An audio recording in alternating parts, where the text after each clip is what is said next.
All right, now we've got 2.6 underneath our belt. Now the next piece is how do we actually take that stuff from 2.6 and push it into the actual graphs? Okay, so the goal here is how do we get to that graphing section? Now, I truly believe that the whole idea based on graphing really is about understanding the VA and the HA before you get going. You really want to get a crosshair in on your graph so that you can start to generate your top and bottom, left and right sections to your rational function. Now, this first review question really asks you, could you generate a rational function that has these particular characteristics? A VA of 2. Well, that would mean that we're going to push the VA to the bottom, and we're going to think our way backwards on this. The only way we're going to get something like that is to make x minus 2 show up on the bottom. The next would be to make the y equal to 0 for the horizontal asymptote, which only happens in an n is less than m scenario. So the upper power would have to be less than the bottom power. And this is already a power of 1, so let's not put any power up there at all. And you got yourself an answer that would work. Now I tried again. Vertical asymptote is at 5, but there's also a hole at 3. So let's deal with the 5 first. X minus 5 would generate the vertical asymptote, but a hole would be generated because something would be canceled. Now that cancellation would have to come from x minus 3 and x minus 3 because that's the hole itself, and that would be your original function or a possible answer for a rational function that has that characteristic. We could add coefficients, all kinds of other stuff, but ultimately that one has the characteristics we need. Third one, state the horizontal asymptote of the following. It's harder to tell when it's in this particular format what the horizontal asymptote is going to look like. So a way of fixing that would be to possibly think that this is really two different fractions being added to one another, and ultimately you could multiply this one by x and x, top and bottom, and generate a singular fraction, which is 2x plus 1 over x. And now you could look at the horizontal asymptote in this particular case, and it would be y is equal to 2 because we've got a cancel, or not a canceling, but a tie between the powers in this case. Now, looking at this 2, this also starts to put together some ideas that maybe this value down here on the end has some direct connection to the horizontal asymptote. And the reason it does is because in all the ones that you've ever done in the past, there is an HK form to doing rational functions themselves, and the K value, which would move the centralized point of the rational function left and right and up and down, the K would move it up and down. This would ultimately move the horizontal asymptote. So kind of thinking that maybe HK form could come back and involve itself as well. Now, to graph each one of these polynomial functions, it says first find the asymptotes, find the intercepts, the symmetry that's needed, and plug in x values as are needed. Now, plugging in x values, I know you're going to have a graphing calculator at your fingertips. What we're really focusing on here is trying to get you to start to think about values that would be reasonable and where should they be located. So if I'm talking about a function like 1 over x, where's it going to be? Well, first off, the vertical asymptote is going to be x equals 0. And it's going to be x equals 0 in both of these individual cases. So I think I could just probably draw it in here that we've got x is equal to 0. The horizontal asymptote will fall into the same characteristic as well too. The top and bottom, the top is losing to the bottom, so it must be 0 as well. And we got ourselves a nice set of crosshairs that cross in between these two. Now, ultimately, what you're really going to think about is picking values so that you can generate a good graph.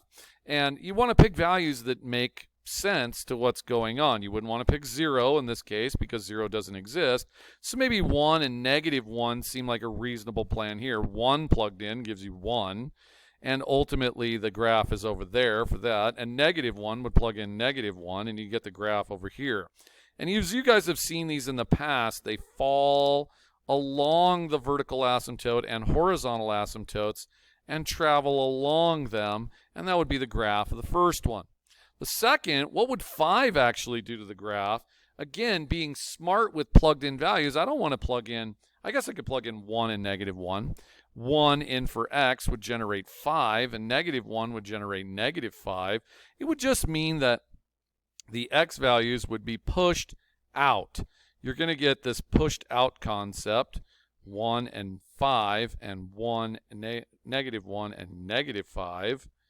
And ultimately, if you tried other ones like 5 and -5, you would get values over here of 1.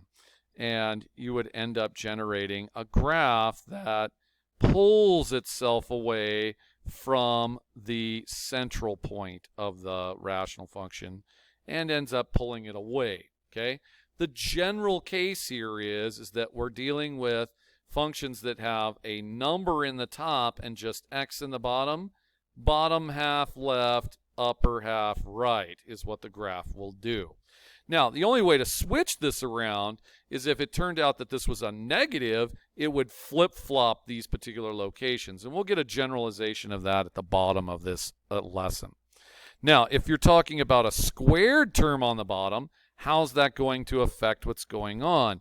Well, it actually turns out that the vertical asymptote here is still 0. We'll do this in a different color. 0. And the horizontal asymptote, the top is still losing to the bottom, so it's 0 as well too. And we'll just get the same vertical and horizontal asymptote. It looks like the same set of crosshairs, but what would the square do to it? Well, if you squared this value of x, you'd end up still staying positive. So ultimately, this lower left-hand bottom one would end up on the top. And so would the right-hand side would end up on the top as well too. And both of those would end up in that location. Now, if I use a +1 on it, I'll use this in a different color, that would just mean that the horizontal asymptote got pushed up, and the graph would end up following along that asymptote instead, that horizontal asymptote, and it would still be above. So the general rule on these is that squared ones or even powered ones end up going up, up. Now, you can make them go down, but you'd probably have to involve a negative in your numerator. Okay? Now, how are we going to do ones that don't have, that have like, say, a 2 involved in them? Well, still, go back to your vertical asymptote and your horizontal asymptote. X is equal to 2 in this case, so you've got yourself a vertical asymptote. Getting in these crosshairs is key. They're extremely important, and they're graded when we see them later. Top is losing to the bottom, so y equals 0, and we get a case that looks like this. And this is really acting like an H. It has pushed the graph over to the right-hand side, +2 units, and you could plug in values of x into it and come up with values of y. You'd probably want to pick things that are going to be relatively easy, like 3, which would be 2, and or maybe 1, which would end up generating -2, and 1, 2, 3, 1, 1, 2, 3,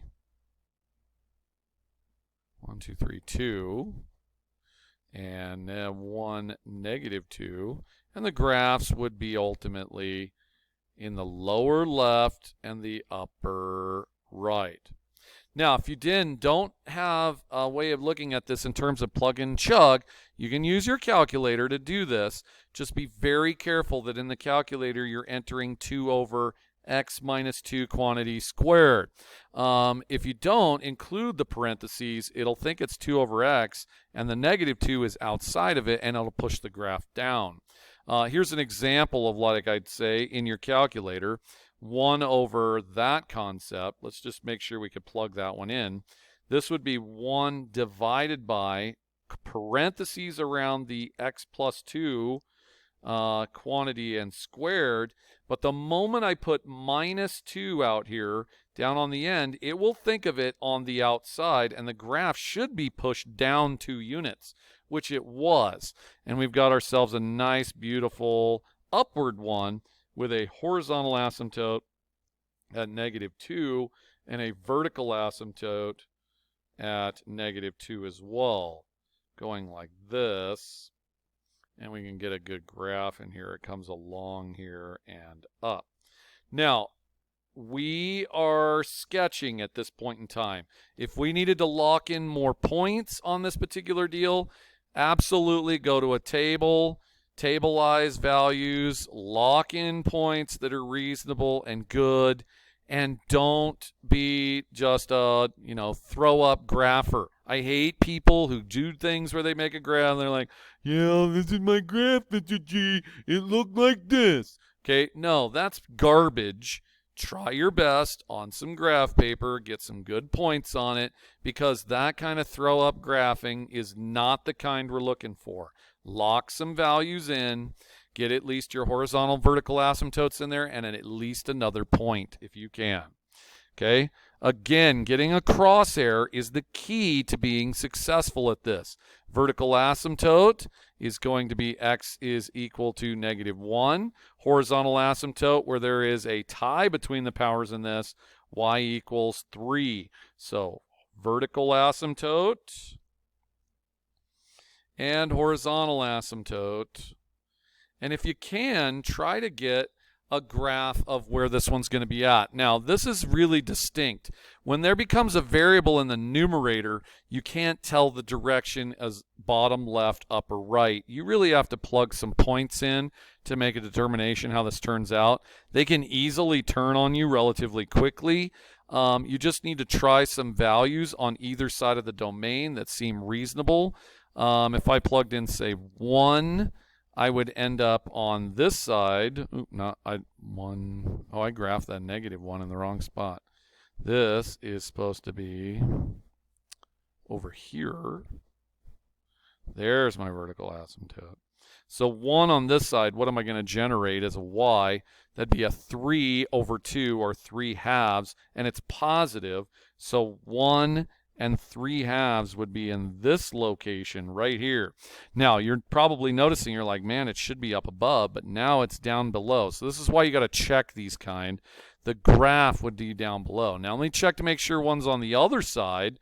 Let's say -3, and if I plugged in -3, I'd end up with -9 over -2, which would be 9/2, and that's 4.5. So if I was talking about -3, I'd be at 4.5. 1, 2, 3, 4.5.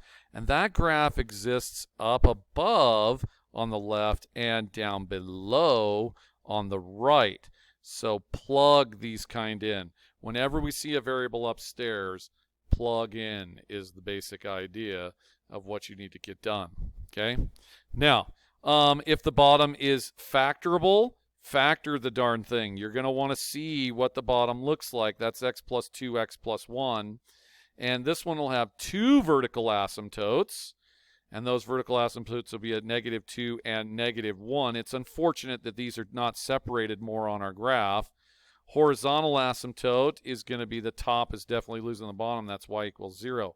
So you're going to need some placeholders in here. So we've got a horizontal asymptote at 0. We've got a vertical asymptote at -1. And we've got another vertical asymptote at -2. Now, this is a really poor graph because there's such a small zone in there. But I want you to realize that there are really 3 parts to this graph. We've got part 1 over here, part 2 in the middle, and part 3 over here on the far side. So you want to really think about this thing being broken up into 3 individual pieces. Well, where is each one of them going to end up lying? So test points that are on either side of this. Now, testing points for yourself is probably a nuisance. I would take this whole entire thing and I'd grab my calculator and ultimately test points and plug it into a table so that I could see what kind of things were going to work. And then we're going to deal with an original here, x squared plus 3x and plus 2. And not necessarily really worrying about the vertical asymptotes and such. I would be really worried about what's happening in the table. So let's think. If we're on the left-hand side of of -2, we'd be at -5 for -3, or 0.5. So it'd be like something right here. So this graph must exist on the lower half. Okay. Now the middle doesn't look like it's shown real well, and I'll show you how to fix that. But on the other side, over there at 0, we're at that -0.5 as well too, and the graph exists on the lower end of this one too. So it's those two lowers. Now what happens in the middle? I can do a table set right there, and instead of, I'll still start it at 0, but instead of going by ones, I'm going to go by 0.1s, and then I'm going to take a look at what that did. Now I'm going to go backwards to -1. Here they are. There's the function for -1, and as you guys can see, all the numbers that are between -1 and -2 are positive. And it looks like there's a nice one there. -1.5 is 4. 1, 2, 3, 4. And this graph comes down and then heads back up in almost like a parabola shape that's in between. So watch for those and use your calculator to help you graph values that seem more reasonable. Okay. Now this lower part, or the chart that we're going to talk about right here, I have already filled out, and I want to make sure that I go through with it as you fill it out. Now, as we start to fill out this lower section is here to help you as a guide. This is your guide to what is to be expected in terms of graphing rational functions. So what do you think? Well, in step 1, what if you have a constant on the top, but the bottom has a binomial on the bottom? For instance, a is positive, and the binomial is downstairs.